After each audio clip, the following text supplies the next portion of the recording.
What's up, Thursday? Happy Thursday. Welcome into Let's Bet It. Lauren Jabbar here with Jared Smith. Jared, how you feeling today? You got your COVID booster yesterday. I did. I'm a little sore. Yeah, arm sore, little headache last night, but no worse for the wear. Lots of exciting things happening. Did some work last night on the Super Bowl prep, dropped another column this morning, which is very exciting. I know we're going to get into that in a little bit with where the odds are moving and some fun prop bets that we're looking at early. And tonight is a very exciting night in college basketball. I honestly, I think at this stage of the season, now the calendar has turned to February. It's like the March appetizer. Every night in college basketball, I think, is going to offer some glimpse into some things we could be seeing in March, and tonight's certainly no different. Just a couple hors d'oeuvres, or d'oeuvres, as I like to call them. Tasty. We're going to get into that. NFL, we're talking about some props that we have for this weekend. Also, don't forget we have a prop show tonight that I'm going to be doing with Prop Bet Guys, so make sure to tune in for that at 6 p.m. Eastern time. That will also be very fun to talk about Super Bowl props, break them all down, what is going to be good to jump on, what's not going to be good to jump on, et cetera, et cetera. So make sure to tune into that. But we're getting into it today during the show too. Props where we're seeing the public money, where we're seeing the line move. So that's going to be really, really exciting because my Joe Burrow glasses. Yeah, put the glass. I feel like if we're talking about the Super Bowl, you have to wear the yesterday, and they are a thing of beauty. They are not the $2,000 Cartier glasses. Lauren, a little more economical with their purchases, but they look just as good. $20 Amazon kind, but look at those. They look fly AF, yo, as the kids say. I'm going to wear them for right now, just until we get through the NFL segment. Okay. Then we have college basketball. Match your outfit too. They really do. They bring out your skin. You're glowing. I love it. Gorgeous. Jared, you can't put my tires like that on a Thursday. The ego's getting too big, you know? We have college basketball with Jim Root talking a little NBA tonight, 6 games on the slate, and then we can't end with our Pickswise play of the day and our best bets of the day. So without further ado, let's get into it. Do you know that song that Tom Brady and Gronk played last year? And it's like, we ain't going nowhere. Bad Boys for Life. What is it called? Bad Boys for Life. That's from the movie, Will Smith and Martin Lawrence. Hold on. Tremendous movie. I just need 1 second to be. Was it Bad Boys for Life? Is what it's called? I mean, it's like a classic movie that they turned into a rap song, and then the movie had like a million sequels. I didn't watch the newer one that came out a few years ago. He did.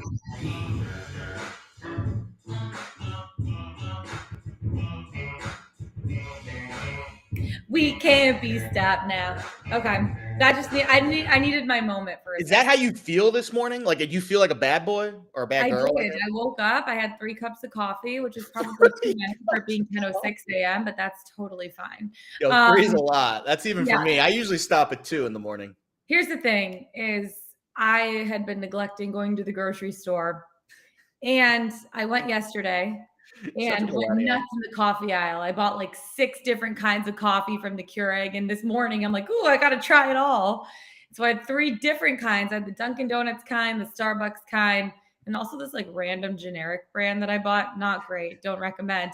But now we're like fired up. It's Thursday and we're going to have a good time. So let's get into the NFL. We have a big game coming up. I don't know if you've heard about it. It's called the slightly big game. Yeah, and the Rams are taking on the Bengals, and I don't know if you know which side I'm on, but It might rhyme with Uro. My cap is very thorough because I'm going with Joe Burrow. Okay. We'll start with you. What side are you on in this game, Jared, when you're looking at it, first of all? I sent a meme to our group chat yesterday, and it was like, Rams, here's your Super Bowl matchup. Rams have O-line, D-line, receiver, skill position, coach, special teams, home field advantage. And then Bengals have Joe Burrow wearing fly glasses in a sweet jumpsuit. That is where we've seen the splits kind of settle so far. We're seeing over 60% of the bets, 70% of the handle in that range on the Bengals money line. We just dropped the column this morning on Pickswise.com, a market action update, kind of rehashing that. We had a column earlier in the week talking about how the strategy in Super Bowls past, the blueprint for public betting the Super Bowl, they like to bet the favorite against the spread. They like to bet the underdog on the money line. And what that does is it creates a little bit of a divide in the pricing. It gives you a little bit of a discount if you are willing to swallow the juice and bet the Rams on the money line. Usually a -4, -4.5 favorite is -200 or longer on the money line. But we are seeing some shops at -190, -195. And again, I know it's juicy. It's not a sexy pick to just lay almost $2 with the favorite on the money line. But if you're an odds better, if you're a numbers better, you are getting a slight discount there. We are also seeing the total move down from 50, now 49.5, and now we're seeing 48.5 in the market. I saw Andrew Ortenberg put a 3-star play on Pickswise last night with the under 48.5. Majority of the handle, as you would expect, the public likes to bet the over. But we're seeing that total drop. That's reverse line movement. Is it significant? No, it's only a point, half a point. But if it continues to drop, if it gets down to 47, which is a key threshold for totals, then I would say significant reverse line movement towards the under clearly the sharper side. Me personally, you know me, I go where the numbers go, and I am hard pressed to see a path to victory for Cincinnati in this game. I think Burrow, your boy, is going to be running for his life. Aaron 1,000% he's going to be running for his life, but we saw him run for his life 2 weeks ago when he got sacked 9 times, and he's still able to pull out a win, which is wild. When is the last time? I actually want to look about this Bengals team. When was the last time a quarterback was sacked 9 times and won a game? That's never happened. Ever. Never. And there's 2 pieces of trivia around the quarterbacks in this game that are noteworthy. So Burrow led the NFL in sacks this year, allowed. And a quarterback has never led the NFL in sacks allowed. His O-line led the league in sacks allowed. It's fair, but he's taken some bad ones too because he does tend to try to hold the ball to make the big play. So I'm sure some of them were on his O-line. Some of them probably were on him. Regardless, he was the most sacked quarterback in the league this year. And that's an NFL quarterback that has been sacked more than 50 times in a season. He was sacked 55, has never started a Super Bowl. On the flip side, Matthew Stafford led the league in picks. There's only been 2 other quarterbacks in league history that have led the NFL in interceptions and started a Super Bowl. Eli Manning in 2007 when they beat the undefeated Pats, and Jim Kelly in 92 when they lost. I think it was their 4th straight Super Bowl loss. So there's precedent for Stafford to be in the Super Bowl leading the league in picks. There is no precedent for a quarterback of Joe Burrow's sacked stature to start the Super Bowl. And if you were going to ask me, it's a 1-game scenario. Anything can happen. Obviously, the Bengals can win, but there is not a lot of precedent at all for a quarterback that gets put in so much pressure situations to come through and win a football game. The game of football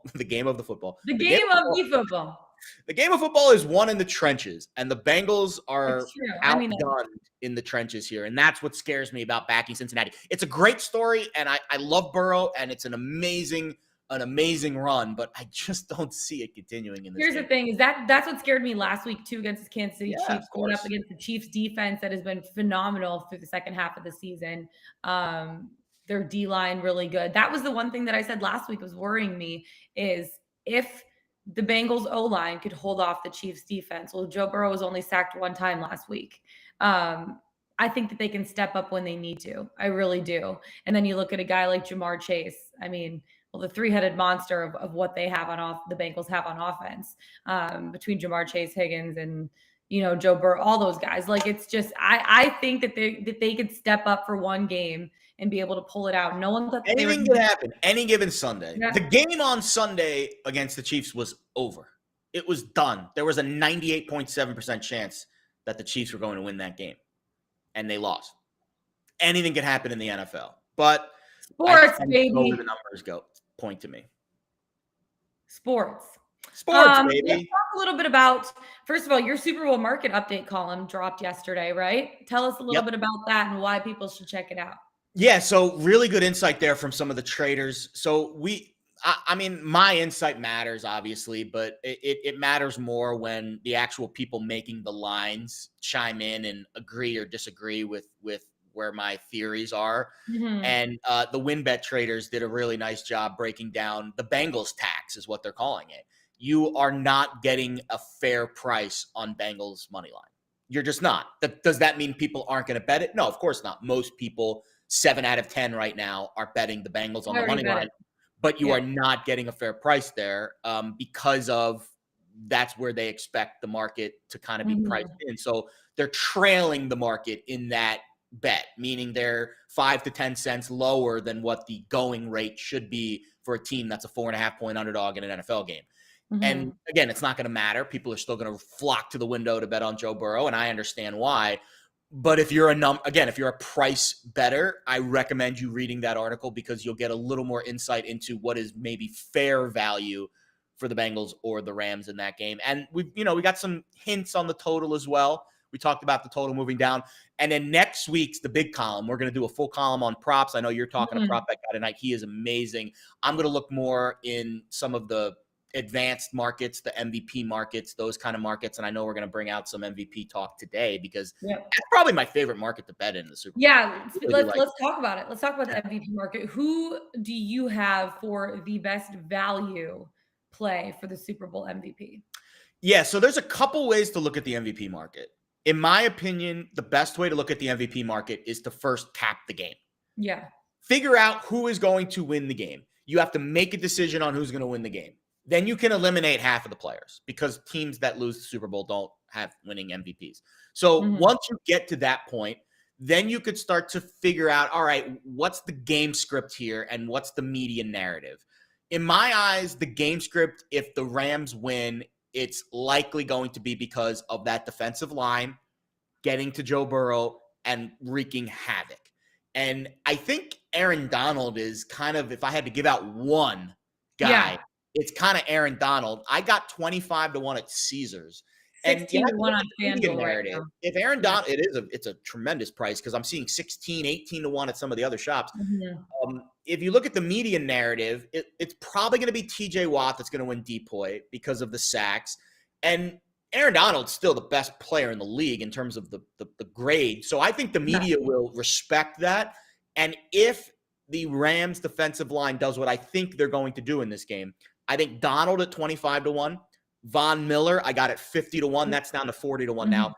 And Leonard Floyd, I got 200 to 1 on Leonard Floyd, down to 150 now. If one of those defensive linemen has a 2-3 sack game, forces a fumble, some stuffs, tackles for losses, I think the defensive players are very live for the Rams.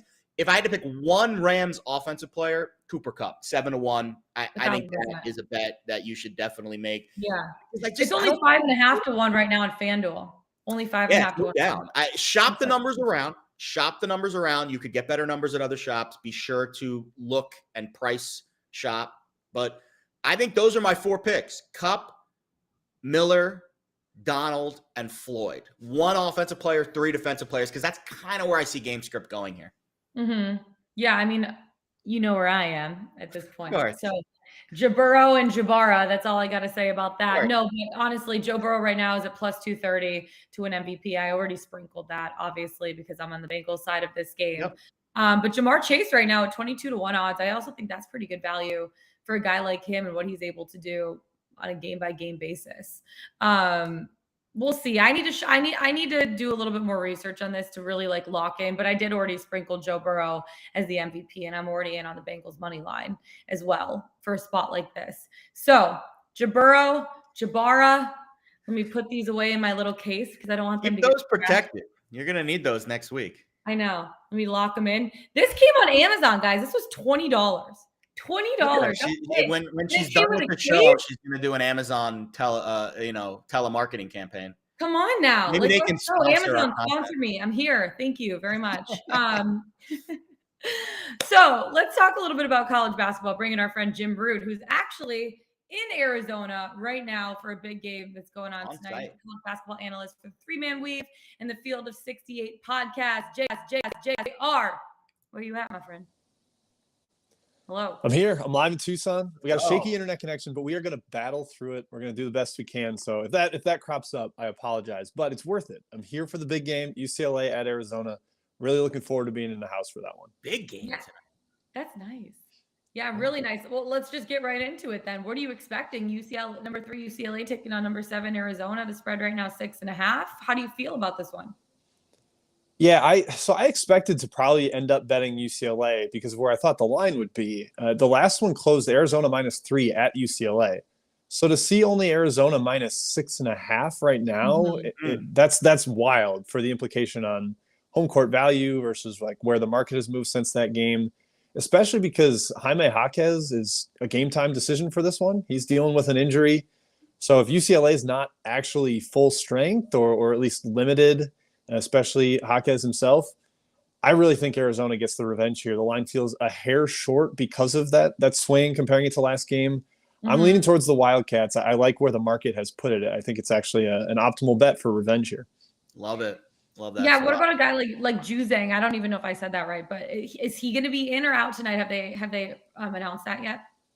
Yeah, he'll be back. He cleared COVID protocol. He's been practicing the last 2 games. He missed recently because of the COVID stuff, but I think he's good to go, ready to be back. Obviously, a huge part of that offense with his mid-range scoring and just kind of the streaks that he can go on. They'll need it in a hostile environment, but I'm thinking it's not going to be enough for an angry Arizona team that's young and going to be a little hungry back home after kind of getting embarrassed at UCLA. Jim, one of your favorite picks tonight. I love this game too. We're talking with Murray about it last night too. Wyoming at home against Boise State. This Boise State team hasn't lost since November 30th. It's insane. Crazy. But Wyoming is the slight favorite tonight. Now, Wyoming's on a nice little run of their own. They just lost to Boise State last week. But they're still, they won 8 out of their last 9 games. So do you think the home cooking in Laramie tonight gets the Cowboys across the finish line? I do. Boise's got a little bit of West Coast Providence to them where they're just winning close game after close game after close game. The Providence fans are certainly louder to talk about it, but Boise's got that same thing going. Wyoming, I think, is a pretty solid matchup for them. They can shoot over the top. It's a pretty compact Boise State defense.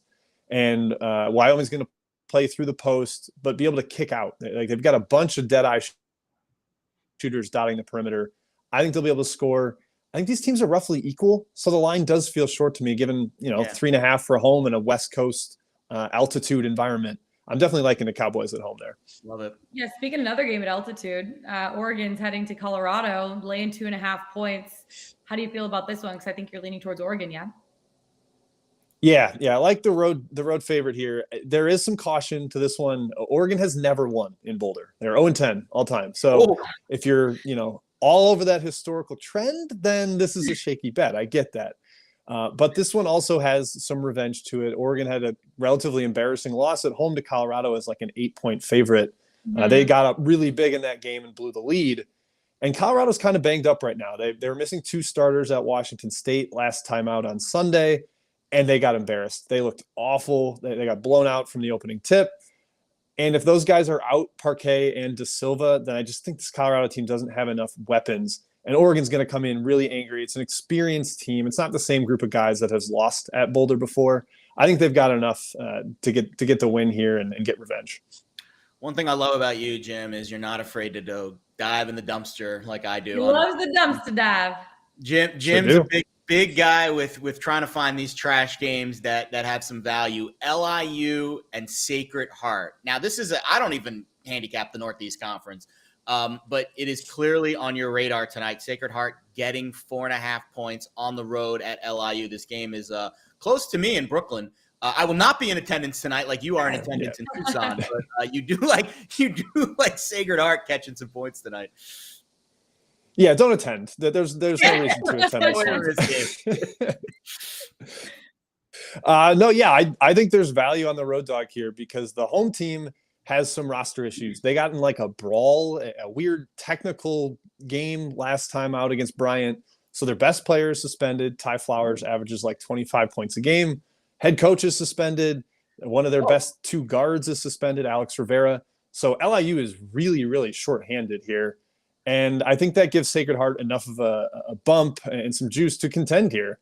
They're definitely worse in like a normal situation if they were full strength. But given that Flowers is out, Rivera's out, Kellogg, the coach, is out, I think there's enough here where Sacred Heart can compete. They're going to get beat up inside. That's the concern. But their guards are way better than LIU's. So I'm going with Sacred Heart there, just given the personnel limitations. I like that look.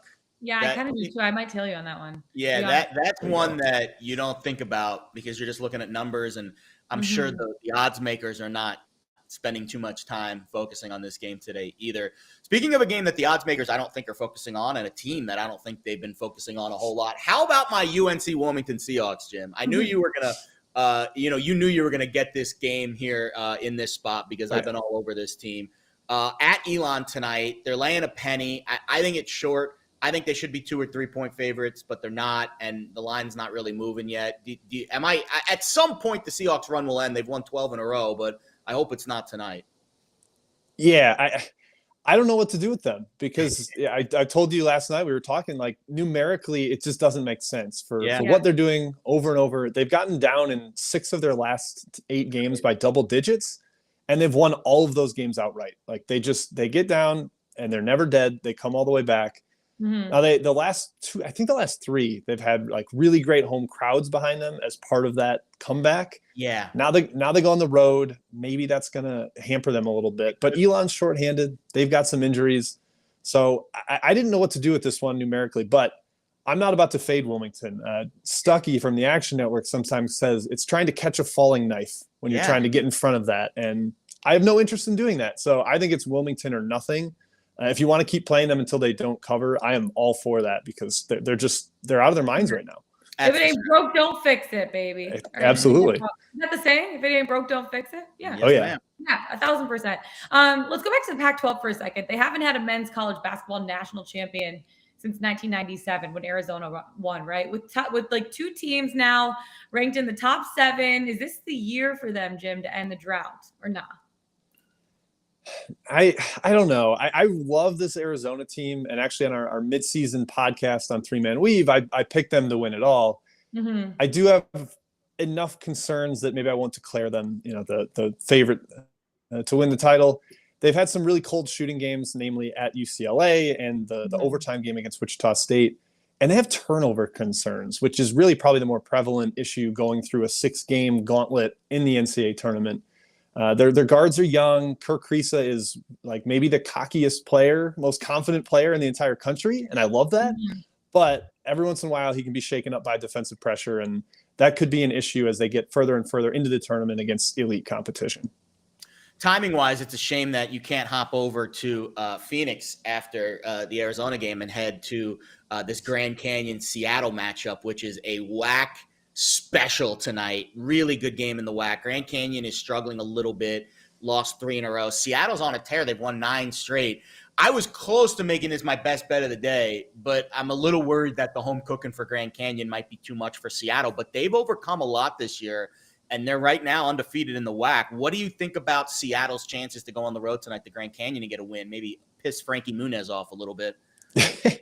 This is one where my number was like, you should be on Grand Canyon. And I got spooked off a little bit because Seattle is a little bit like Wilmington in that they're just playing out of their minds right now. You mentioned what they've overcome this year. Their coach got fired like a couple weeks into the season because of some shaky treatment of players and some behind the scenes stuff, and they've clearly rallied without him.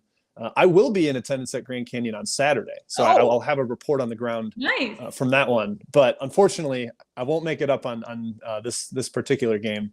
Numerically, I lean Grand Canyon, but it's just Seattle's been awesome. They have a couple really solid guards. Cam Tyson came over from Houston. Like, that guy played in a Final Four last year, and now he's on Seattle.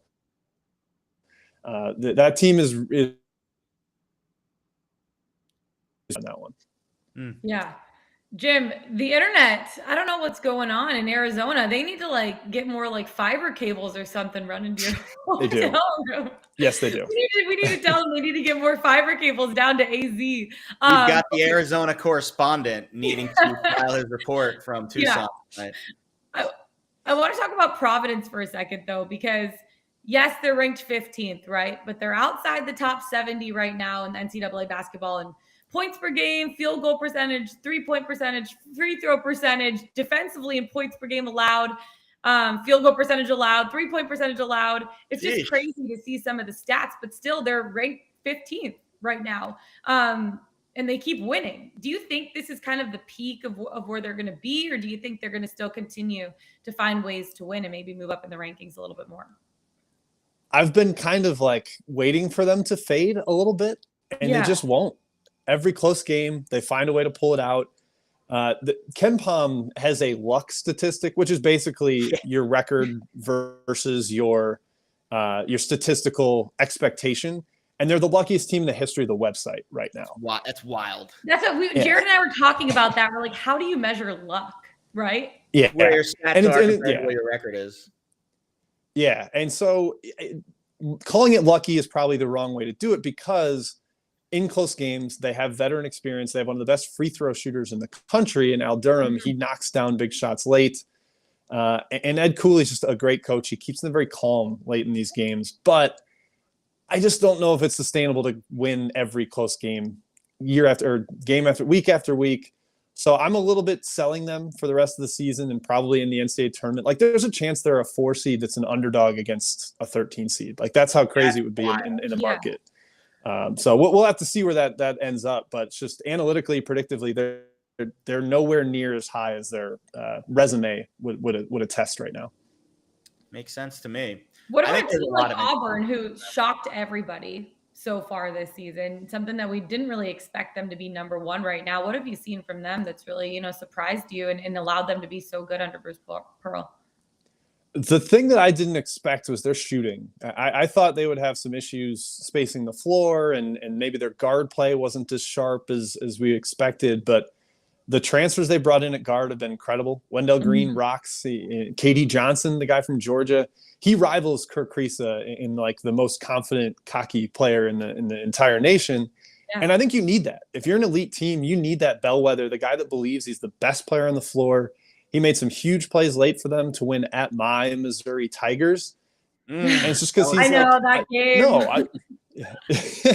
He's just like, we're not losing. I'm KD Johnson. Yeah. I'm not losing to Missouri. And he made the plays necessary to make that happen. So they've always had the size. Walker Kessler's like maybe the best shot blocker in the entire country.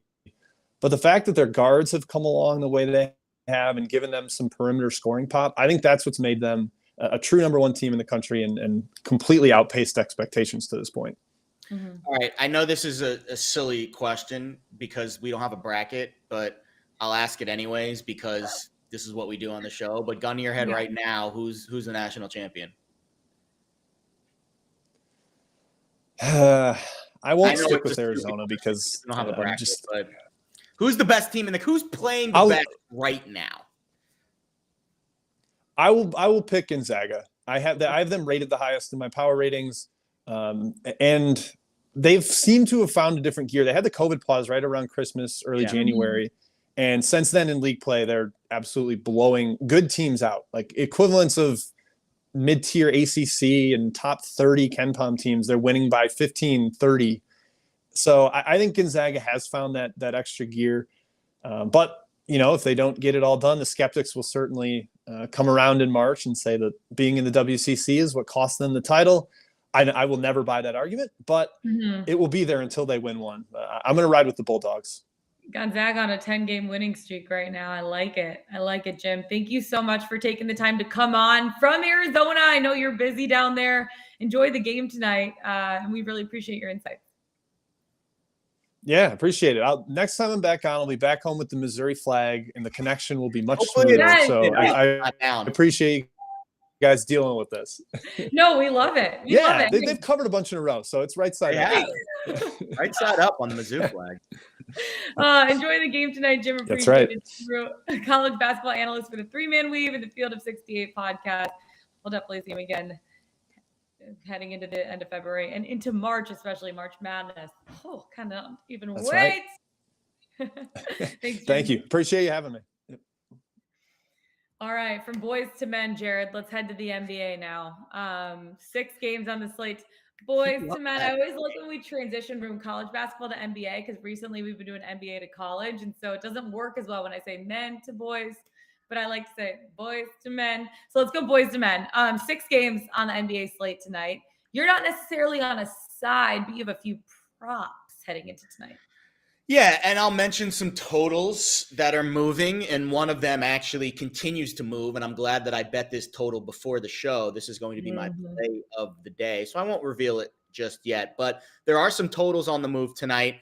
Not a whole lot of movement in the spread market. Clippers go from 2.5 to 3.5 against the Lakers. I see Sacramento and Golden State, little movement towards the Warriors there from 13 to 13.5. Nothing significant, though. In the props market, I'm actually targeting your Atlanta Hawks tonight on the other side. Okay. So a tough game for them tonight against Phoenix. The Suns have been rolling. We are seeing a little movement towards Atlanta from 5.5. Suns were favored by 5.5. Now I'm seeing it at 4.5. So just a little slight move towards Atlanta. But I think it's the rebounds market that I'm curious in tonight. You know me, I love so you like your plops in every other sport. I like my plops in the NBA. Because I think the NBA, there's so many possessions and there's so many hustles, little moments in the game that could tilt these props go. A lot of volume in the NBA. So I prefer to live in plus money territory. I don't even consider minus money props because I think these props are all coin flips anyways, and I always want to be on the plus side of the coin flip. So there are 2 Phoenix Suns players tonight that are very important players that are plus money with their rebounding prop. One, you've heard from me before, Devin Booker. We hit him the other night. We've actually we're 2-0 with Devin Booker rebounding props over the last week or so. Same number. The books are continuing to price him at 5.5 plus money to the over. I will gobble that up every single time. He is averaging 5.5 this season, and he's averaging 6 in the month of January. So a slight move up with his rebounding average over the last month. And the other guy, Chris Paul, heard of him? He is the point guard. He is at 4.5 plus money to the over. He is averaging 4.5 this season, averaging 5.6 in the month of January with 2 triple doubles, which means he's hit 2 double-digit assist numbers in the month of January. And over the last 10 games, over the last 5 games, the Hawks are bottom 10 in opposing rebounding. Again, that's a short sample size, so don't look too much into that. Really, the strategy here is one of these guys is going to go over, and we've got plus money on both. So if we go 1-1, it's a winning night in the NBA, which is all you can ask for. Let's go, baby. You'll love to see it. I'm actually betting money line and spread tonight on a couple games. So the Chicago Bulls taking on the Toronto Raptors, 2 of the top teams in the Eastern Conference right now. And the Bulls are the underdogs in this game. I like their money line at plus 132. Chicago's coming in off of a win against Orlando on Tuesday. Toronto topped Miami at home on Tuesday as well. 3rd straight win for them. Both teams coming in winning 4 of their last 5 games, and both teams are playing the second game of a 3-game and 4-night stretch. So legs are going to be tested. Depth is going to be tested. Chicago has pushed to the top of the Eastern Conference, even with so many injuries, COVID protocols, starters and reserves out for long stretches this season. Chicago right now 10th in scoring offense, second in the league in field goal percentage. Caruso is out. I feel so bad for that guy because he was out with an injury and then he had COVID and then he came back for like 2 games. And now he has a broken wrist after he went up against the Bulls have been hamstrung with injuries this year. Very unlucky. Yeah.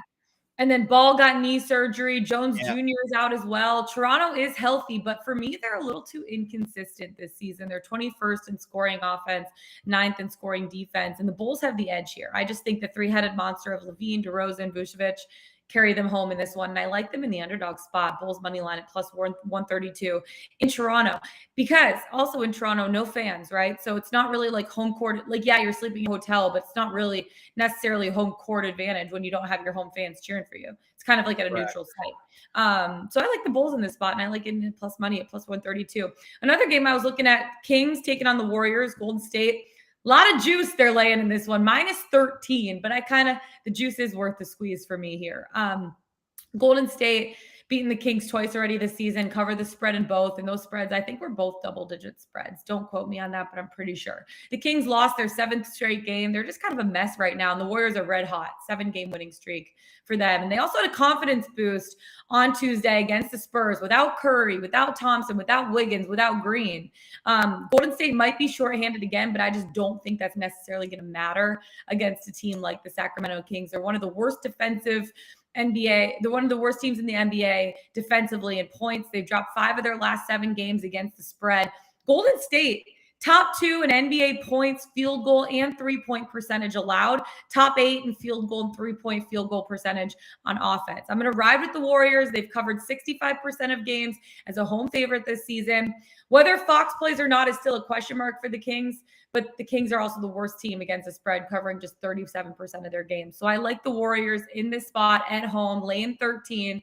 The juice is worth the squeeze for me at this point. So lock it in, baby. Let's go. And I don't bet the NBA often, but I'm feeling pretty good about both of these games. So yeah, you're not an NBA bettor. I want to mention one chat comment because it cracks me up that that we talk about this, but people do base their bets off of this. I would strongly urge that you don't, but they're good talking points, and this is an entertainment show at its core. So Jennifer Luces, I apologize if I mispronounced her last name.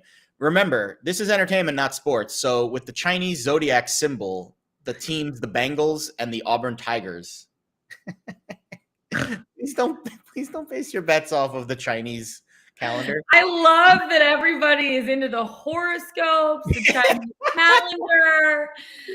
It's sports, baby. So I know. I think the year of the tiger, right? That's why this is a thing. It's the year of the tiger. Like, I mean, listen, stranger things have happened in the world, but if the Auburn Tigers and the Cincinnati Bengals win their respective championships, we ain't going nowhere. We ain't. It's really hard to deny that they're teams of destiny, that it is the Chinese zodiac year of the tiger. Again, don't base your bet off of that. I retweeted this yesterday. The Bengals are wearing their all black uniform. Don't base your bet off of that either. Don't base your bet off of Lauren's glasses, but I understand that people will. You can base it off of my singing voice. We ain't going nowhere. We ain't going nowhere. We can't stop now. Okay. Before we get into our best bets of the day, the Pickswise 3-star play today, smash that subscribe button underneath. You don't want to miss out on the glasses, the singing, the fun, the bets, the money winning that we have every single day at 10 a.m. Eastern time. So make sure to hit that. We're doing the show every day, 10 a.m. Eastern time. Okay, Pickswise.com. What do we got for our 3-star play today? No 3 stars today, but I use that with a but. Our friend Martin Pennington, which, by the way, I know horse racing can be a little bit in the weeds for some novice bettors. Get into the horse racing, you guys. I'm telling you, I've been to the Derby 5 times. It's like my favorite thing. It's awesome. Well, Martin Pennington is our expert with the ponies. He is on the 12:50 p.m. Eastern time, race 1 at Aqueduct. He has a 3-star play on Long Term. That is the name of the horse. I'll be honest. I'm going to be hanging out in my apartment this afternoon before I head to Westchester. I've got to go to my cousin's basketball game, but I'm going to be betting on this race. So I would recommend all of you do so as well. And if you want to read why Martin I think he has a right. I don't know if he does write-ups for, yes, he does. He has a write-up for this race, which I'm fascinated to read it. I like it. All right. We're taking it back to the court for a game between the Timberwolves and the Pistons for your best bet of the day. This one's steamy, Lauren. This is like a sauna, this game. So this total has steamed up. I got it at 227. It opened 225. I'm seeing 228 in the market now. Even a 229 at DraftKings. Yikes. You could still find 228s in the market. That's where I would probably cut myself off at 230, but we're obviously betting the over. This thing is steamy as hell. Minnesota at their core, they are a run and gun team, fastest pace in the league over the last 10 games. They're 19-7 to the over on the road this year. That's a 73.1% over rate. Yeah. That's the highest in the league. The Pistons part of the bargain is what scares me here. They're not a good shooting team. They're even worse of a shooting team at home. But if they can get into the 1-teens tonight, which they've done a few times recently, I think Minnesota can do the rest because the T-Wolves are laying 7 in this game.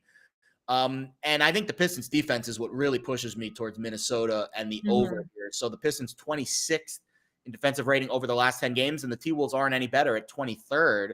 And the T-Wolves are shooting it really well. 4th in EFG percentage over the last 10. The Pistons, again, is where I find some inconsistencies shooting the basketball. So if Detroit makes a few shots tonight, I think this game flies over the total. I got 227. That's where I'll grade it at. I would play it up to probably 228, 229-ish. Nice. But I'm on the over in the Motor City tonight. Hopefully your Detroit boys don't let me down. Hopefully they can fill it up. The Motor City. They're motoring into that over. You Need some points from the Pistons tonight. I'm taking it back to Arizona where they have horrible internet, but really good basketball. I like Arizona laying the points here, 6.5. So against number 3 UCLA, they have a chance to complete the season sweep, take control of the Pac-12. The UCLA has a chance to complete the season sweep, take control of the Pac-12. I don't think Arizona is going to let that happen to UCLA. They both played on January 25th. UCLA won by 16. They crushed them. The Bruins only lost 2 games all season. They're riding a 6-game winning streak right now. Arizona bounced back from their loss to UCLA with a win over Arizona State. I think that Jim said that Juzang is playing, but Jaquez is up in the air still. I don't think that he will be playing at the same time. But KenPom has Arizona as a 5-point favorite. The market, I think 6.5. Like I like them laying 6.5. I really do think that they're going to take advantage here. I don't think, Jaquez is, even if he does play, he's not going to be 100% with the ankle injury. Juzang, he hasn't really been able to participate in anything because of COVID. And we've seen people coming out of COVID protocols, right? Like their lungs are burning a little bit. They have a hard time getting up. First game back, I've noticed, is a little tough. Yeah. So Arizona's going to be focused. They're going to want some revenge for last week. The Wildcats are a young team. They're built to play well at home. And I think they might make a statement here at home in front of their home crowd against number 3 UCLA. I like them in this spot. I like them laying 6.5. Lock it in, baby. Let's go. Should be a fun game. Let's go. I'm tailing you on this one. I'm tailing Jim Root with Sacred Heart, and I'm tailing Jim Root with Wyoming. And I have probably way too many bets in tonight, but we ain't going nowhere. We ain't going nowhere. We can't be stopped. So on that note, we'll end the show. Boys for life. Hopefully not bad bets for life. Good bets for life. Good bets for life. On that, one more question in the chat from Bill McDonald asking me if I like Bellarmine in the early game. I have not looked at Bellarmine Liberty. I know Liberty is coming off of a big win, but I would probably stay away from that one, Bill. I haven't looked yet. But thanks for asking. Thanks for watching. Yeah, thanks for asking. Thanks for watching. On that note, we'll wrap it up. That's it for us today. Find us on the Pickswise YouTube channel. Go to Pickswise.com. Hit the subscribe button. Follow us on Twitter. Jared Smith, Lauren Jabbar. Make sure to tune in for our prop show tonight. Me and Prop Bet Guy have about a 30-minute show, 6 p.m. Eastern time. So check that out. We're talking about all the Super Bowl props, what to bet, what to stay away from, etc. Love that. I will be watching the replay of that after I get home from my cousin's basketball game in Westchester. Shout out Alex Rosenstock, his last game. Are you betting on your cousin's basketball game? No. I'm not betting on high school basketball. The other dads in the crowd. I'm not that big of a degenerate. Although I am a pretty big degenerate, but that's where I draw the line. That's the way I know you're like wheeling and dealing. You're wheeling and dealing all the other dads in the crowd. They all love me because I go and give them winners for tonight's college basketball. I love it. Best of luck tonight, everyone. We'll see you guys tomorrow. Let's get it. Let's bet it.